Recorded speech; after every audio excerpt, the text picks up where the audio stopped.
Hello everyone, I hope you all are doing well. So maybe you guys are wondering, where am I, what am I doing? And this is actually a bush, or rather a forest, a raspberry forest. Can you guys see how packed with red raspberry it is here? And they are all super red and super tasty. Hey, hello, how is it going? Is this the biggest raspberry bush you've seen in your whole life? It's so crazy, right? Taiwan, Yoma.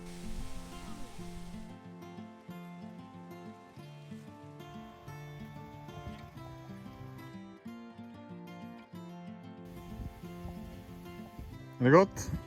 Har du plockat någon nu då? Jag plockar 4 stycken. Ja, ju. Kör den där. In my whole time in Taiwan, I only see imported raspberries, and that is why in today's video, except for picking raspberry, I also want to promote my new granola and the new flavor from Emilian the Genius. So actually flavor is my idea, but the one who come up with how to make the granola, of course, is Emilian. And apart from raspberry, it's so much raspberry here I cannot even find an angle. And apart from the raspberry, there is also dark chocolate. This is a masterpiece. And it has only 15 grams, and it got a lot of fiber, a lot of protein. It's incredible for me that something this tasty also can be pretty healthy. But Emilian also made a deal where you can get 3 bags of 500 grams for only 1,269. I think that is such a bargain. And later maybe go to pick blueberry. It's fantastic to be here now.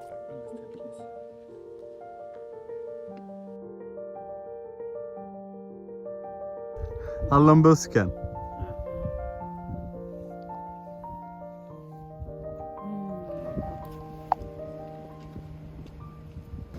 And show you come up. It looks super cute. I cannot fit so much. Okay.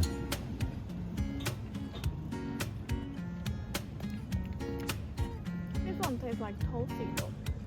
Yeah, we went to get some ice cream and we eat it together with the raspberry. Do you know what they make in this place? It's really famous. This town is really famous. It's the birth of Dollarhest. I think even people in Taiwan maybe know this symbol. What do you think? Yeah, the horse you can see. Yeah, it's from my grandparents, also from this village. The flavor I pick is salty caramel, and I mash the raspberry inside here.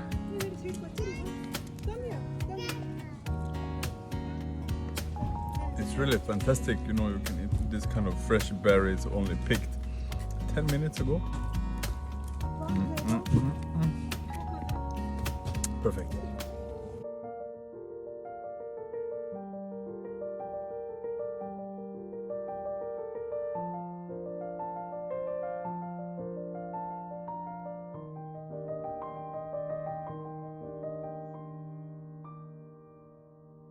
I walk around in the forest now to try to pick a little bit of blueberries, and so far got this.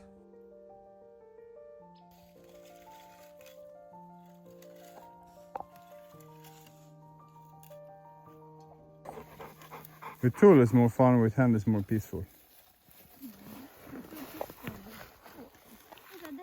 Do a close up. No, I already did close up. No, close up this. This is a beautiful. Yeah, then pick it.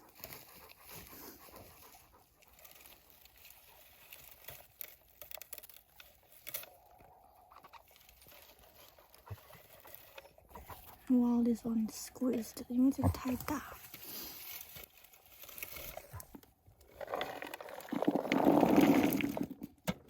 Mamma, kan du visa lite hur man plockar? Med en sån där. Det var faktiskt mer här. Det är mycket skräp. Visa hur det ser ut då. Skräp. Ja. Allt som vi äter lite. Det här är lite mer. Ja, det var gott.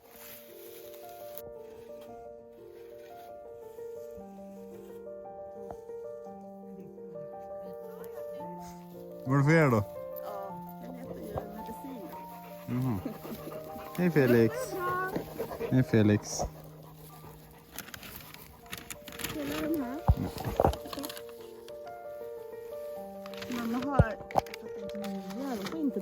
Snyggt, snyggt.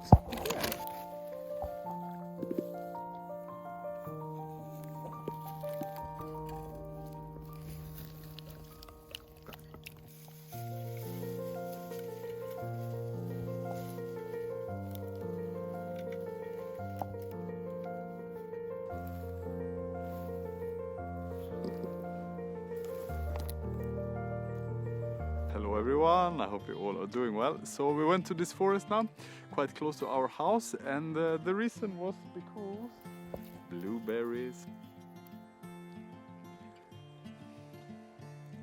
I thought I can give a little bit of a life update, because it happened since we moved to Sweden, you know, happening so many things. Like the day-to-day life is kind of slow, but every week, every month there happens something really big.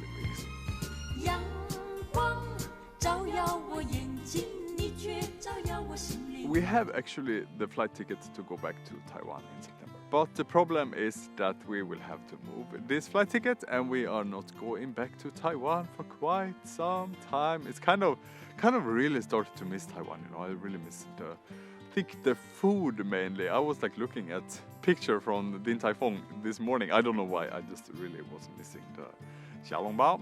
It's really so tasty, and it's food that is very hard to get in Sweden. If you want Thai food, there is Thai food around every corner in Sweden. Like Taiwanese food, you know, even the Chinese food here is not really so authentic. It's kind of different, and Taiwanese food is just not there. Yeah, so we plan to go back in September, but then that doesn't work out, and the reason is because Charlie's visa. Sure, you guys are so tired of me talking about visa, but it's a real issue when you have this kind of couples from different countries. So many benefits, biggest disadvantage, visa trouble, and the problem is that she needs to apply for a new visa in August, and once you apply for a new visa you have to stay in Sweden until it's approved. 2 or 3 months or something for her to get a new visa, and I sure hope she get it, because she will get a new house, and if she don't get the visa and don't go back to Taiwan, then it's gonna be very empty living in this house waiting for her to get a new visa. But she gonna get it. It's just that it takes a little while, and I think next time we go to Taiwan is going to be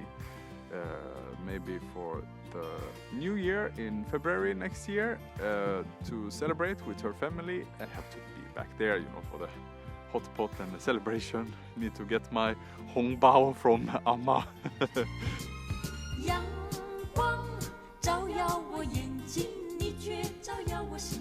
The next big thing here in Sweden is that we're gonna move into our house, you know, and originally that's gonna happen in the end of September, but I got a phone call and they say that they are willing to let us move in already in the mid of August. So that is 2 weeks from now, you know, we're gonna move in 2 weeks. That is so exciting, and a lot of things to prepare, a lot of things to do before we move in there.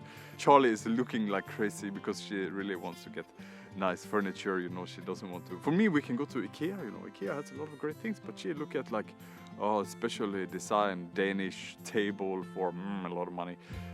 So we will see where we're gonna end up. Still 2 weeks to go, and I cannot in my mind believe that we are finally moving in there. It's gonna be super exciting. I think if you really break it down, you know, I think that the reason why we left Taiwan, I mean, we already lived there for 7 years, and it was really an amazing time. But I think if you break it down, I think that house price, and that we couldn't find like a stable place to live, and the 38-degree summers, I think these are the things that make us move back to Sweden. And eventually, if we move back to Asia, it's gonna be because the weather in Sweden is too cold. But now we have a good time here, gonna have a good house, gonna be a nice time.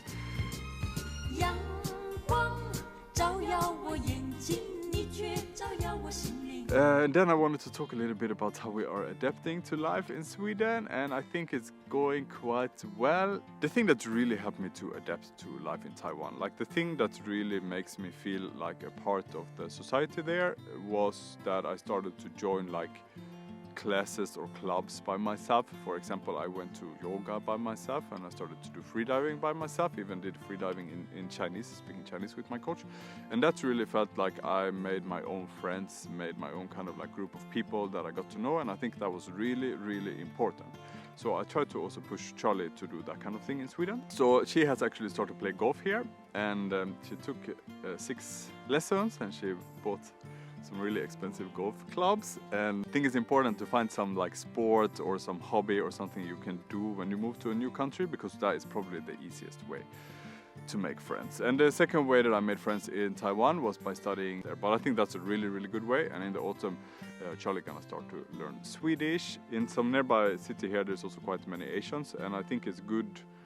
I don't know if this sounds bad or not, but when I'm in Taiwan, it's so nice to have foreign friends who also kind of come from Europe, and we all have the same, you know, outsider perspective, and we can, you know, for example, Taiwanese are so crazy about food that every time I go out and eat hot pot with Taiwanese, not only do they want to eat hot pot for 2 hours minimum, even it's hot pot for lunch, they sit there, eat hot pot for 2 hours, eat 3 hours, and as a foreigner, after a while you're full, you're done, you know. But that is not the crazy thing. The crazy thing is, while Taiwanese are eating hot pot, they like to talk about other food. That is so nuts for me. Like we sit there, we enjoy the hot pot, and they sort of talk about, 你试试看那个地方的火锅吗？是他们的烤肉啊，他们的烤肉非常好吃啊，下次我们可以去那个烤肉店。And I sit there like, you know, we are eating now. We ordered this hot pot, it was expensive. Now we focus on the hot pot side, say why it's tasty. We don't need to talk about the烤肉. We don't need to talk about other place, Hogo. We don't have to talk about some dumpling in some other restaurant. We can eat this, we can focus about this, we can talk about this. You know, we don't have to talk about other places. But every time I go out and eat food with Taiwanese, they talk about the food in some other place. The craziest thing, the number one crazy thing about Taiwanese. No, when I eat with them, they like to talk about the food in another restaurant. Drives me crazy. And then it's so nice to have other foreign friends, you know. And I meet up with them and I say, oh, Taiwanese are so crazy because of blah, blah, blah, blah, blah. And it just, I love Taiwan, I love Taiwanese, but it's so nice to get the this pressure off your shoulders. And I think it would also be good for Charlie to have. She has some Taiwanese friends in Sweden, but they live quite far. It's a big country, you know. And it's good to have some like Asian friends with some kind of similar value system and complain, you know, when Swedish are too crazy. She always complained that when we go to pick a mushroom or pick berries, you know, we just walk straight into this forest. We just walk and walk and walk, and she's afraid that there will be some animal, or afraid she get lost or we don't find a way. But we are Swedish, we know how the forest works, so we just walk around. Nothing dangerous here. Wolf already run away, bear already run away. Snake, yeah, you need to watch out. You have usually this kind of, I'm not so flexible as I thought. So I can just throw up my leg, but no, I can. We have this kind of boots, so snakes is not such a big problem. Of course, in today's video I wanted to share the raspberry granola. I didn't bring it here into the forest, but it's raspberry black chocolate is super tasty. And if you want, there's really a special deal, because you can get the 500-gram raspberry granola, 500-gram blueberry granola, and finally the 500-gram Sun Moon Lake black tea granola. It's all of the 3 amazing flavors that we came up together with, and the price is only 1,269 Taiwanese dollars, so it's really cheap for 1.5 kilogram of amazing granola. That package is my #1 recommendation in this video. Number 2 is come to Sweden, pick raspberries, and number 3 is to have a nice day. Thank you so much for watching, and I will see you all next time. Bye bye.